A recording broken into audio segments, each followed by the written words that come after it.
gawin mo anong gusto mo. Ibig sabihin, ikaw ang mahimong Lord. Pag kita ang nasunod pirmi sa tong kinabuhi, you are serving Satan. Pang walay magbuot sa imo ba, nak, simba karon. Kay mo na gusto sa Ginoo, di lang kumay. Ay, sayang ra ng panahon ng simba. Daghan ba na sa tuwa karon nagaserve ba ta kay Satan? Ngani, kung dili na to tinud-o ng mga lagad sa Ginoo, kanang murag wala lang ang simba. Naman ang simba, di lang ko simba, di lang na ko magampo, di lang ko basag Bible. Di na ko kailangan na ng kanang maminaw og wali, kanang baliwalaon na to, ngatong kinabuhi por pagabot sa panahon kita gihapon ang luoy.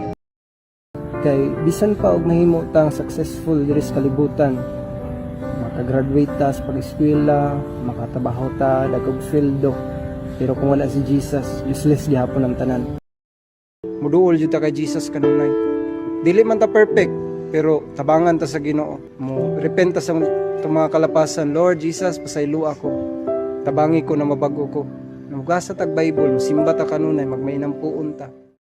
Thank you for watching. For more videos, please don't forget to follow my page, Prado Jordan Vlog. God bless you!